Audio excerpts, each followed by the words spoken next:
মুরব্বী,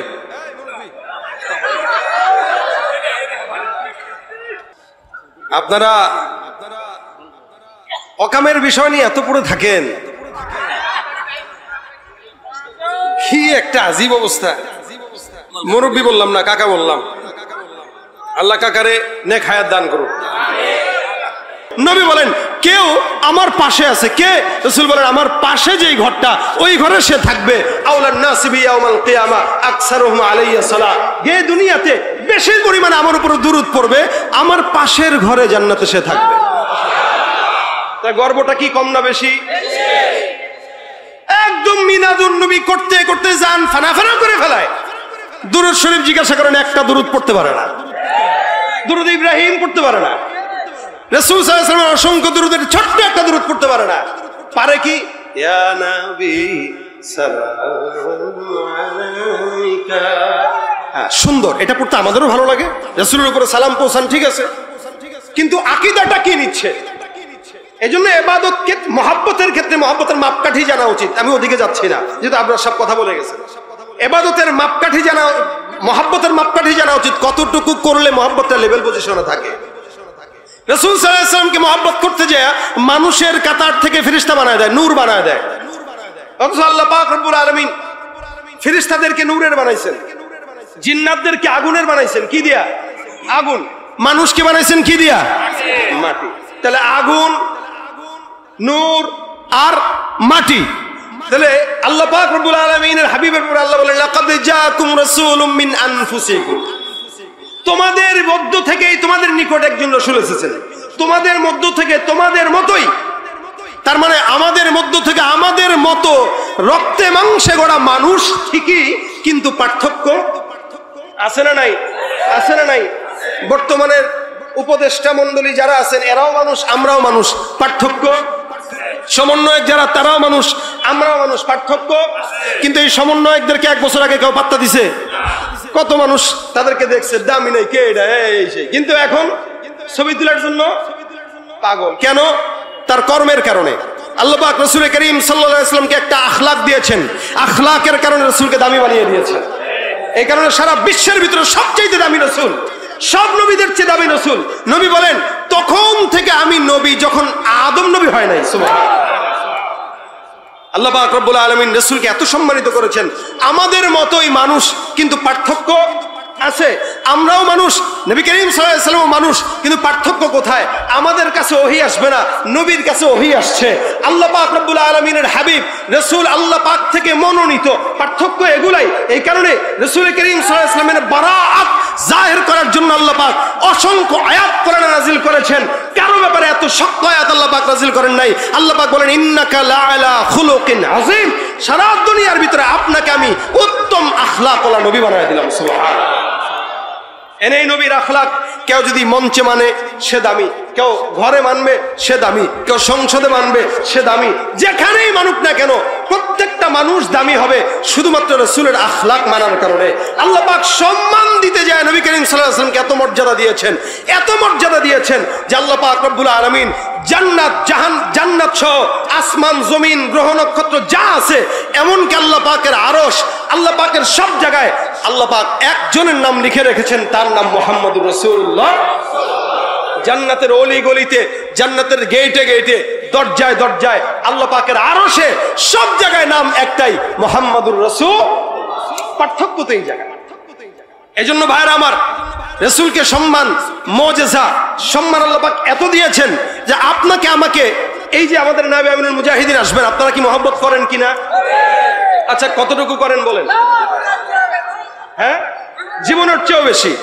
একজন মানুষ, সে মানুষ, সাধারণ মানুষ, আমাদের মতোই। নায়েবে আমিনুল মুজাহিদিন আমাদের মতোই, একজন আলেমে দ্বীন। আপনি তাকে রাহবার মানার মতো করে, রাহবার মানেন বিদায়, এরকম একজন বুজুর্গানে দ্বীন, শুধু একজন বুজুর্গের জন্য যদি আপনি আপনার জিন্দেগি দিতে পারেন, জীবন বিলাইতে পারেন, রাসূলের জন্য সাহাবা একরাম কি করতেন? আচ্ছা বলেন, এই জামানায় যদি রাসূল পাইতো তাহলে আমরা কি করতাম? রাসূলকে পাই নাই, কিন্তু নায়েবে আমিরকে পেয়েছি। রাসূলকে পাই নাই, আল্লামা মামুনুল হককে পেয়েছি। রাসূলকে পাই নাই, অসংখ্য উলামায়ে কেরামদেরকে পেয়েছি। আমরা জীবন দিতে জানি, আমরা জীবন দিতে সাহাবা একরাম কি করতো দেখেন। হযরত তালহা রাদিয়াল্লাহু তাআলা আনহু, নবী করিম সাল্লাল্লাহু আলাইহি সাল্লাম তালহা রাদিয়াল্লাহু রাসূলের যখন এই লোহার পেরেক মাথার ভিতরে ঢুকেন, রাসূল পেরেকটা বের করা হয়েছে তো রক্ত পড়তেছে, হযরত তালহা রাদিয়াল্লাহু তাআলা আনহু সাথে সাথে মুখ লাগায় ওই জায়গায় আল্লাহর নবীর মাথার থেকে রক্ত চুষে খাওয়া শুরু করে। নবী করিম বলেন কি করতেছো? কা হুজুর আমি আপনার রক্ত মাটিতে পড়তে দেব, এটা তালহা বেঁচে থাকতে হতে পারে। নবী করিম সাল্লাল্লাহু আলাইহি সাল্লাম বলেন যার রক্ত, যার পেটে নবী করিম সাল্লাল্লাহু আলাইহি সাল্লামের রক্ত ঢুকে ওই পেট জান্নাতি, ওই শরীর জান্নাতি। সাহাবা একরাম দেখে নাও জান্নাতি মানুষ।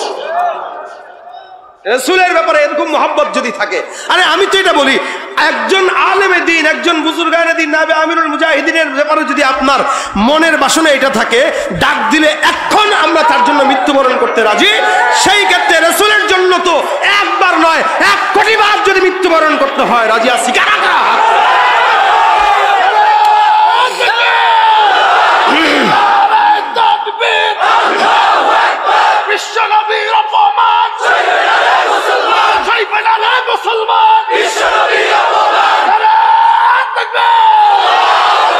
বিশ্ব নবীর অপমানে যদি না কাঁদে তোমার মন, মুসলিম নয় মুনাফিক তুমি নবীজির দুশমন।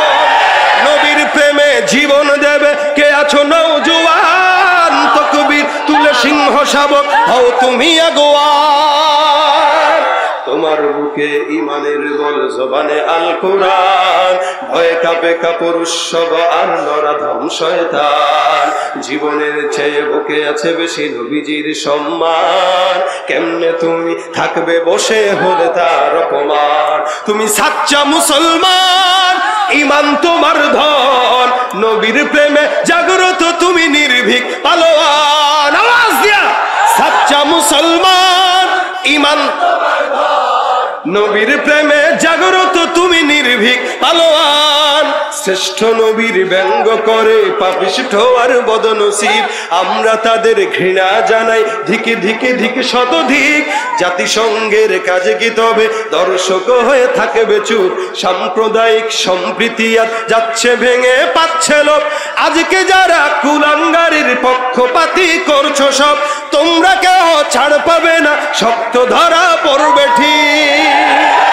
ভয়কট হবে, ধিকৃত হবে বিশ্ব জুড়ে, নিন্দা কুড়াবে জাগলে মুসলমান, জাগলে মুসলমান।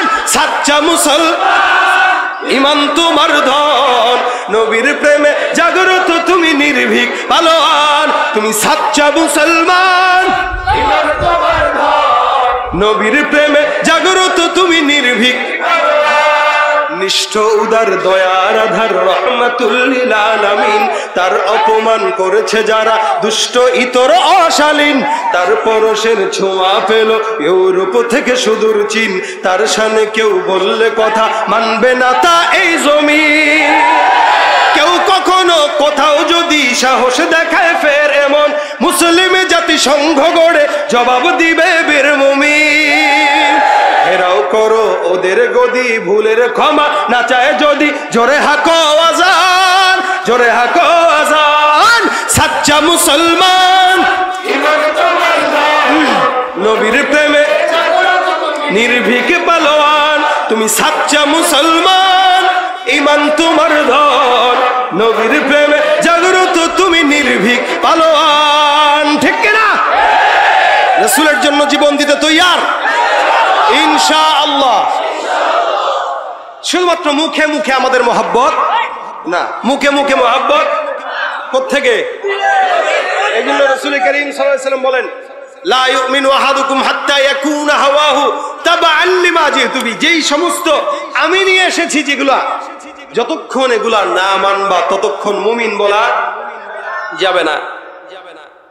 দাড়ি রাখলাম, স্বার্থ আসলো দাড়ি কেটে দিলাম, ধরা খেয়ে গেলাম, দাড়ি সেচে গেলাম, এতদিন ছিলাম দরবেশ। এটা মহব্বত না ভণ্ডামি? আমাদের কোন আলেমে দিনটা ধরা খাওয়ার পরে দাড়ি কাটছে, দরবেশ সাজছে, দাড়ি ঠিক মতো রাখতে পারে না। এই জন্য মহব্বত মুখে মুখে না, মহব্বত কোথায়? অন্তরে। যতদিন হায়াত আছে একটা দাড়ির জন্য যদি জীবন দেওয়া লাগে তবু দিব ইনশাআল্লাহ। একটা দাড়ির জন্য রসুলের এক সাহাবী দাড়ি ছিল একটাই, তো হাঁটতেছে, রসুল দেখে আসছে, হাসি দিছেন। সাহাবী মনে মনে কষ্ট, হ্যাঁ রে আমার এই ছাগলের একটা মাত্র দাড়ির মতো, মানে এই দাড়ি দেখে মনে হয় নবী করিম একটু হাসছে। এই পরের দিন যা সুন্দর করে দাড়ি ছিঁড়ে ফেলছে। আরেকদিন দেখা হয়েছে রসুল এবার তার দিক থেকে চেহারা ফিরায় নিছেন। হুজুর আপনি আমার দিক থেকে চেহারা ফেরত নিলেন? রসুল বলেন দাড়ি কোথায়? লা হাওলা ওয়ালা কুওয়াতা। হুজুর প্রথম দিন আপনি আমার দিকে তাকায় হাসছেন, আমি মনে করছি তো আমার একটা দাড়ি দেখে হাসছেন, আমি এটাকে কেটে ফেলছি। রসুল বলে আহা, আমি তো বেটা তোর দিকে তাকায় হাসি নাই, তোর একটা দাড়িতে হাজার হাজার ফেরেশতা ঝুলতে দেখে আমি হাসছি। আমার দাড়ি কম, মাঝে মাঝে আমি চিন্তা করি যে এখানে একটু কাটবো কিনা, পরে কই না আমার এই যতটুকু আছে এতটুকুই আল্লাহ পাক হয়তো সন্তুষ্টি, ফেরেশতারা ঝুলতেছে। তা আমার সুবিধাও আছে, ওযু করতে গেলে এরকম এরকম করা লাগে না। আপনাদের যাদের বেশি দাড়ি মুখি ধোয়া লাগে মোটামুটি 20-5 মিনিট, আমি খালি এমনি দিয়ে মারি একটা শেষ। তো এটা আমার দুঃখ নাই, কারণ একজন সাহাবীর একটা দাড়িতেও হাজার ফেরেশতা যদি ঝুলতে পারে, তো আমার তো একটা না, আমার 17টার উপরেই আছে।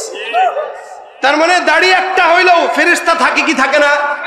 রাসূলের একটা দাড়ি, অনেকে বলে দাড়ি রাখা কি সুন্নাত, অনেকে কি বলে দাড়ি রাখা সুন্নাত না, দাড়ি রাখা কি এই সুন্নাতের ফতোয়া বাদ দেন, দাড়ি রাখা ওয়াজিব। এটা না রাখলে গুনাহ হবে, এটা না রাখলে শুধু গুনাহ না দায়মি গুনাহ হয়, দায়মি গুনাহ হয়। দাড়ি রাখা না রাখার দ্বারা দায়মি গুনাহ, নামাজ পড়তেছেন গুনাহ, দাড়ি না রাখার দ্বারা জিকির করতেছেন গুনাহ। কেন? এটা ওয়াজিব তরক করার কারণে প্রতিনিয়ত গুনাহ হচ্ছে, রাসূলের কলিজায় তীর মারতেছেন আপনি। এজন্য মুখে মুখে যারা দাবি করে এদের দাড়ি থাকে না, কিন্তু দাবি করে আশিকে রাসূল। আমি বলবো যে ব্যক্তি দাড়ি কেটে আশিকে রাসূল দাবি করে, যে ব্যক্তি টুপি মাথায় না দিয়ে আশিকে রাসূল দাবি করে, যে ব্যক্তি নামাজ না পড়ে আশিকে রাসূল দাবি করে, নামাজের আগের পরের সুন্নাত না পড়ে আশিকে রাসূল দাবি করে, আশিকে রাসূল না, ও হলো শয়তানের রাসূল, আশিকে শয়তান। কেন? ও শয়তানের আশিক হওয়ার কারণে ও রাসূলের আখলাককে নিতে পারে নাই, কিন্তু শয়তানের আখলাকটা ঠিকই ঢুকে আছে। এই জন্য মহাব্বত রাখতে হয়, রসুলের সঙ্গে মহাব্বত রাখবো সাহাবা আজমাইনদের মতো। আরেক সাহাবীর মহাব্বত দেখেন কেমন, রসুল একটা মজলিসে বসাই, যে আমরা যেরকম মজলিসে বসাই এরকম একটা মজলিসে বসার পরে নবী করিম সাল্লাল্লাহু আলাইহি ওয়াসাল্লাম বলতেছেন, এই সাহাবা আজমাইন শুনো, আমার কাছে তোমাদের যদি কোনো পাওনা থাকে আমাকে বলো, আজকে পাওনার দিন, কারো থাকলে বলতে পারো। এক সাহাবী দাঁড়িয়ে গেছে, ইয়া রাসূলুল্লাহ আমার কিছু কথা আছে। বলো। আপনি আমাকে একদিন পিঠে একটা আঘাত দিয়েছিলেন, আমি সেটা দিতে চাই। ওকে আসো। হুজুর ঠিক আছে। রাসূল সাল্লাল্লাহু আলাইহি ওয়াসাল্লাম তার হাতে লাঠি দিয়েছেন। সাহাবা একরাম তাকায় আছে, চেহারা চোখ বড় করা, কত বড় বেয়াদব হইলে নবী করিম তাকে একটা আঘাত দিয়েছে, সে আঘাত দিবে, কিন্তু কিছু বলতে পারতেছে না। একটা দিকে ফিস ফিস করে কয়, এটা কি পাগল হইছে, এটা কি শুরু করছে, রাসূলকে মার দিবে। রাসূল বলে, এই ফিস ফিসানি বন্ধ, আজকে প্রতিশোধ নেওয়ার দিন, আমি অনুমতি দিছি, তাকে আসতে দাও। সে সামনে আসছে লাঠি নিয়ে, নবী করিম সাল্লাল্লাহু আলাইহি ওয়াসাল্লামকে বলে, হুজুর লাঠি নিয়ে আসছে, আঘাত দেবো। দাও। এমনে তো না। বলে কেমনে? আমাকে যেদিন পিঠে বাড়ি মারছিলেন আমার গায়ে কোনো কাপড় ছিল না, তা আপনার যে পিঠে চাদর আছে চাদর তো সরাইতে হবে রাসূল, না তো ইনসাফ হবে না। সুবহানাল্লাহ। আচ্ছা বলেন, উদাহরণত আমাদের পীর সাহেব যদি কাউকে বলে যে ভাই প্রতিদান দাও, আর আপনি যদি মুড়ি দুইটা কোন, হুজুর আপনার গায়ে জামাটা খুলতে হবে, বাড়ি একটা দেবো, কন্ত দেখে এই পাগলা দুইটা লাঠি দিয়ে এটা সরাই দিবে। কথা ঠিক কিনা বলেন? কথা ঠিক কিনা বলেন? নবী করিম বলতেছেন, এর সুযোগ দাও। আল্লাহর নবী করিম সাল্লাল্লাহু আলাইহি ওয়াসাল্লাম পিঠের চাদর উঠায় দিয়েছেন, সাহাবী লাঠিটাকে ফিক্কা দিয়ে ফেলে নবী করিমের মোহর নবুয়তের ভিতরে চুমা খেয়ে বলেন, ইয়া রাসূলুল্লাহ আপনার মোহর নবুয়তের ছেলে চুমা দেওয়ার জন্য আমি আজকে আসছি।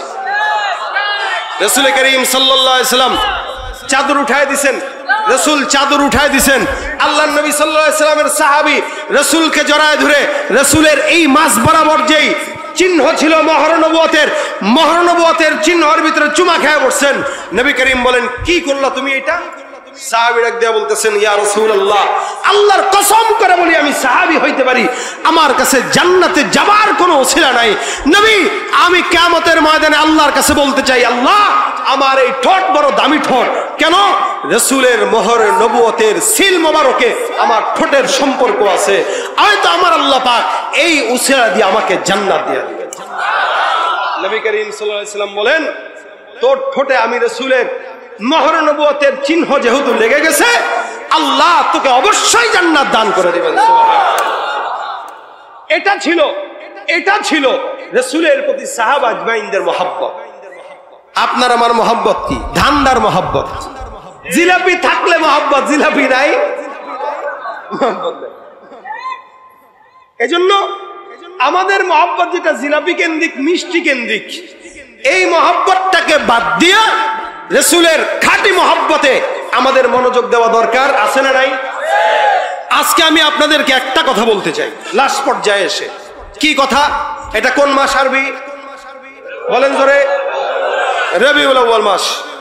বারে রবিউল আউয়াল আসলে আপনারা ঈদে মিলাদুন নবীর জন্য পাগল হয়ে যাবেন, দরকার নাই। সারা মাস ব্যাপী রবিউল আউয়াল মাস হিসেবে রাসূলের একটা সিরাতের ইবনে হিশাম হোক, অন্য সিরাতের কিতাব হোক, যেগুলো সংক্ষেপ, আর রাহিকুল মাখতুম কিনতে পারেন, এই সমস্ত কিতাবগুলো এই মাসে আপনি পড়েন। নবীর জন্মদিনের মাসে নবীর সিরাত নিয়ে পড়াশোনা করেন, এটা এক নম্বর কাজ। পারবেন? কথা কয় না, পারবেন? রাসূলের সিরাতের মাসে সিরাত নিয়ে পড়বেন। 2 নম্বর আমল, আজকে থেকে নিয়ত করবেন, এখন থেকে নিয়ে এই সারা মাস ব্যাপী নবী করিম সাল্লাল্লাহু আলাইহি ওয়াসাল্লামের একটা আমল করব, সেটা দুরূদের আমল। কিসের আমল বলেন? আজকে থেকে করব পুরা রবিউল আউয়াল মাস। ইনশাআল্লাহ রবিউল আউয়াল মাসে আল্লাহ রাসূল আপনাকে স্বপ্নে দেখা দিবেন। বিশ্বাস হয়? দুরূদের আমল বেশি বেশি করবেন, নবী স্বপ্নে আপনাকে দেখা দিয়ে দিবেন ইনশাআল্লাহ। এই জন্য 2টা আমল, একটা হলো রাসূলের এই মাসে সিরাতের কিতাব পড়ব, 2 নম্বর রাসূলের এই মাসে আমরা রাসূলের উপর দুরূদের আমল করব। দুরূদের এই 2টা কাজ করবেন ইনশাআল্লাহ। ইনশাআল্লাহ কথা জোরে কয়, আস্তে কয় ইনশাআল্লাহ। আল্লাহ পাক তৌফিক দান করুন বলেন আমিন। আজকের এই মাহফিলটা থেকে যাওয়ার পরে কেউ যদি 2টার একটা কাজ করতে পারেন, তাহলে মাহফিল কামিয়াব। এরপর আমাদের পীর সাহেব হুজুর আসবেন, রওনা দিয়েছেন, চলে আসবেন ইনশাআল্লাহ। আমি আপনাদের কাছে আজকের এই মাহফিলের একটা, যদিও দেশের অবস্থা খারাপ, ব্যবসা বাণিজ্যের অবস্থা খারাপ, খুবই কষ্টে আছেন আপনারা, এটা আমরা জানি। এদিকে কি বিশাল বড় একটা ধকল আমাদের উপর দিয়ে গেছে, বন্যা। এরপরেও আমি জানি এখনো যদি বাংলাদেশে আবারও কোনো দুর্যোগ আসে, আপনারাই আপনাদের বাড়িঘর বিক্রি করে হলেও আরেক ভাইয়ের সহযোগিতায় লাগবেন। এই মন আলহামদুলিল্লাহ আল্লাহ আমাদেরকে দিয়েছেন, আমরা দেখেছি। নয়তো আস সুন্নাহ ফাউন্ডেশন থেকে শুরু করে আলহামদুলিল্লাহ আমাদের জাতীয় ওলামা ইমাম মাশায়েখ পরিষদ, ইসলামী আন্দোলন সহ বাংলাদেশের অসংখ্য দলেরা অসংখ্য ব্যানারে যেভাবে কোটি কোটি টাকার ত্রাণ দিয়েছে, এটা বেনজির। আলহামদুলিল্লাহ বাংলাদেশের মানুষ এটা দেখিয়েছে। আমি কিন্তু ওই বেনজিরের কথা বলি নাই, আমি বেনজির কথা বলেছি যে এই বেনজির নজির ছাড়া আমরা দান করেছি। আর আপনারা হয়তো মনে করতে পারেন যে এয়ারপোর্টে কোটি কোটি টাকা পাচার করে তারপরে পলাইছে, নাকি ভুলে গেছেন? ভুলছেন আপনারা, বাঙালি খুব সহজে ভুলে যায়। এই জন্য আপনাদের কাছে বলতে চাই, দেশের এই স্বাধীনতাকে ফিরিয়ে আনতে যারা শাহাদাত বরণ করেছে, এদের পরিবারের খবর কেউ আর রাখছে না। এরা আমাদেরকে দেশ উপহার দিয়েছে, কিন্তু আমরা ভুলে যাচ্ছি। আমরা এখন জবরদখলে ব্যস্ত। মনে রাখবেন, একটা কথা আছে, আসলেই ক্ষমতায় একদল যখন থাকে তখন তাদেরকে চোর বলতে পারি, কিন্তু নিজে যখন ক্ষমতায় আসে তখন নিজে আরো বড় চোর হই। কথা কয় না? এই জন্য যারা জবরদখল করতেছে, আমরা তো মনে করি এরা ক্ষমতায় আসলে আরো বড় চোর হবে। ক্ষমতা না পেয়ে যদি চুরি করে, জবরদখল করে, তাহলে ক্ষমতা পাইলে কি করবে? কি বলেন, ঠিক কিনা? যে যায় লঙ্কায় সেই হয় হনুমান, কার কি যে বলি ভাই সকলে সমান। পাটা পুতা ঘষা ঘষি দফা সারা মরিচের, নেতাদের গুতাগুতি কাম সারা আমাদের। পাটা পুতা ঘষা ঘষি দফা সারা মরিচের, নেতাদের গুতগুতি কাম সারায় আমাদের, রাজনীতি খেলা খেলে মাছ ভাজে কার তেলে, রাজনীতি খেলা খেলে মাছ ভাজে কার তেলে, জল আসে জল যায় বাড়ে শুধু গুলশান, যে যায় লঙ্কায় সেই হয় হনুমান, কারে কি যে বলি ভাই সকলে সমান। সকলে আমরা সমান হইতে চাই না, আমরা চাই যারা ক্ষমতায় আসবে তারা ভালো হোক, এবং যাদের উপরে ভিত্তি করে এই স্বাধীনতা এসেছে তাদের পরিবারের খোঁজখবর রাখার দায়িত্ব আমাদের আছে কিনা। এই জন্য আহত এবং নিহত পরিবার, আলহামদুলিল্লাহ আমাদের অলরেডি কার্যক্রম শুরু হয়েছে। অলরেডি আমরা সামনে ইনশাল্লাহ এক শহীদের বিবিকে বিয়ের ব্যবস্থা করতেছি, আলহামদুলিল্লাহ। এই জন্য আপনাদেরকেও বলতেছি, আপনাদের সহযোগিতা করা দরকার। আপনারা যারা আছেন আজকে 500 হোক 1000 হোক, আহত পরিবারদেরকে এবং নিহত পরিবারদেরকে 1000 করে 500 করে যতটুকু সম্ভব নগদ দিবেন। এই পরিবারদেরকে সহযোগিতার এই টাকা আমরা ইসলামী আন্দোলন বাংলাদেশের তরফ থেকে আমানত বিশ্বস্ততার সাথে তাদের ঘরে ঘরে পৌঁছে দেব ইনশাআল্লাহ। আপনাদের কি কোনো এই ব্যাপারে সন্দেহ আছে? আচ্ছা বলেন তো, বাংলাদেশে যত জায়গায় চেয়ারম্যান ছিল, আলহামদুলিল্লাহ ইসলামী আন্দোলনের যত টুপিওয়ালা চেয়ারম্যান আছে এরা আছে কিনা? বরিশালের জাগুয়ার চেয়ারম্যান মাগরিবের নামাজের পরে ফোন দিয়া হুট করে দেখি আমার বাসায়, আমি তার বাসায় রেখে আসছি, আমি বলছি ভাই আপনি বসেন আমি আসতেছি। কে? আমি বসায় রেখে আমি আসছি, আমি কিছু একটু চিল্লায় আসি, আপনি থাকেন। তাহলে আমি কয়দিন আগেও তারা বলতেছি কি চেয়ারম্যানে থাকবো না যাইবো, আমি কি চোর বেটা? চোর হইলে না থাকতে পারতাম না, বরং যাওয়ার পরে আরো দায়িত্ব বাড়ছে।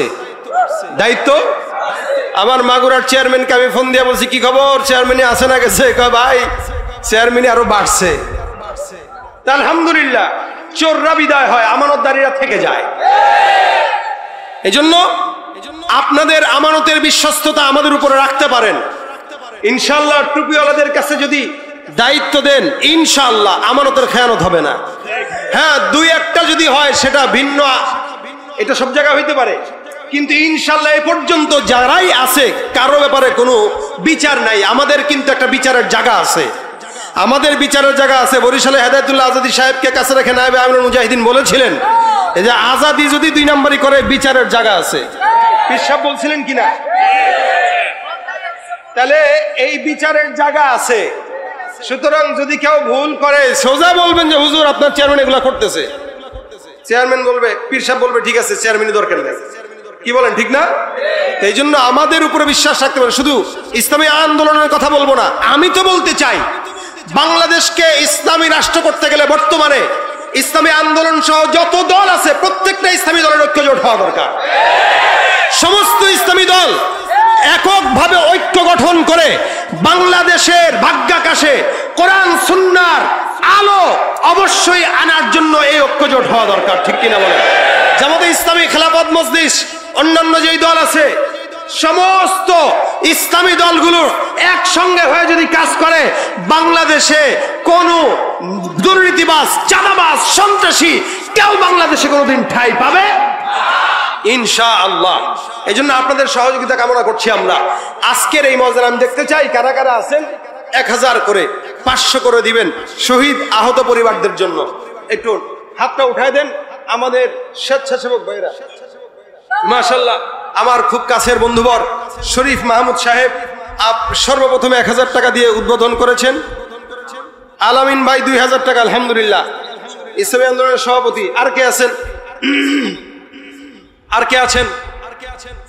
মাশাআল্লাহ, নারায়ে তাকবীর। আমরা জিকির করি লা ইলাহা ইল্লাল্লাহ, লা ইলাহা ইল্লাল্লাহ, লা ইলাহা ইল্লাল্লাহ, লা ইলাহা ইল্লাল্লাহ। ব্যাগ দিয়ে দেন, ব্যাগ দিয়ে দেন, এই কালেকশনে ব্যাগ দিয়ে দেন, এই ব্যাগ দেন, ব্যাগ দেন, ব্যাগ দেন। ইল্লাল্লাহ, লা ইলাহা ইল্লাল্লাহ, লা ইলাহা। মাঠে দিয়ে দিবেন, মাঠে মাঠে দিয়ে দেন, মাঠে মাঠে দিয়ে দেন।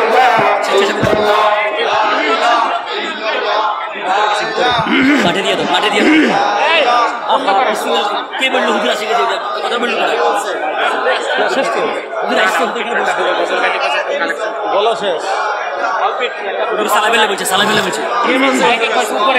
আমরা বইতে একটু চা, একটু চা, একটু চা দেন, চা দেন, চা। বসেন বসেন। আচ্ছা এই বসেন। হুজুর একটু জরুরতে আছেন, ওযু করে তারপরে আসবেন, ওযু করে তারপরে আসবেন। এরপরে কেউ যদি 500-1000 দিতে চান আমার হাতে দেন। আর ব্যাগ যাচ্ছে, ব্যাগে যদি দিতে হয় ব্যাগে দেন। গজল কি একটা হবে? গলার তো অবস্থা সারা, এরকম মাইক রাখেন।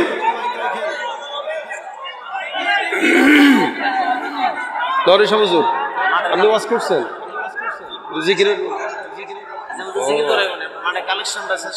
আচ্ছা মাঠে যারা ব্যাগ যাচ্ছে 1000 কেউ থাকলে আমার হাতে দেন। ভাই আমার চা খাওয়া লাগে না, আফওয়ান আমি স্টেজে আপনাদেরকে বসায় রেখে চা খাচ্ছি, গলা একটু দুর্বল তো, একটু বানায় নাকি? সরি, খবরদার ভাই, চায়ের ভিডিও টিডিও খবরদারি করেন না। গাবো হ্যাঁ, যারা ব্যাগ যাচ্ছে ব্যাগওয়ালাদেরকে টাকা দিয়ে দেন। এ টাকা মাহফিলের জন্য না, এ টাকা কমিটির জন্যও না, এ টাকা দেশের নব্য মুক্তিযোদ্ধা যারা শহীদ তাদের জন্য, তাদের পরিবারের জন্য। এজন্য ব্যাগ যাদের কাছে যাচ্ছে ব্যাগের ভিতরে দিয়ে দেন।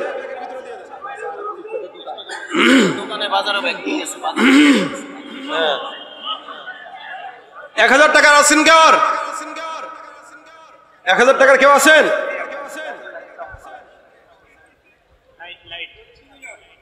এই মুরব্বী,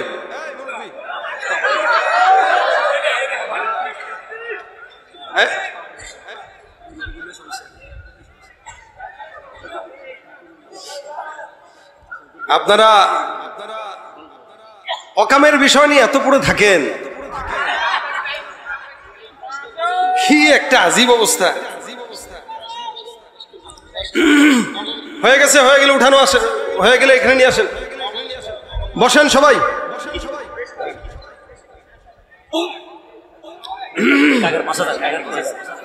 মাশাআল্লাহ, আল্লাহ পাক, মুরব্বী বললাম না, কাকা বললাম, আল্লাহ কাকারে নেক হায়াত দান করুন, রিজিকে বারাকাত দান করুন, ব্যবসায় বরকত দান করুন। শিল্প কারখানা বিষয়ক সম্পাদক, তাহলে শিল্পপতি বানায় দেখ। আর কে আছেন? আর কে আছেন? ইসমাইল ভাই 500। আচ্ছা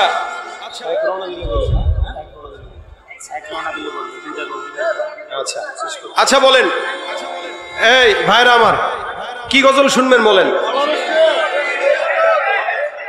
হ্যাঁ, এশকের, এই মাইকে তো এশকো বুঝি না।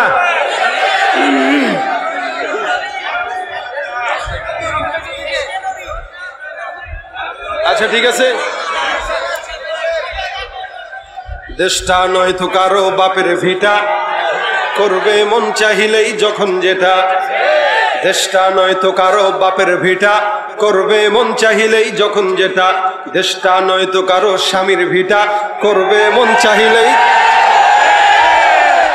একটা বলবো কেন?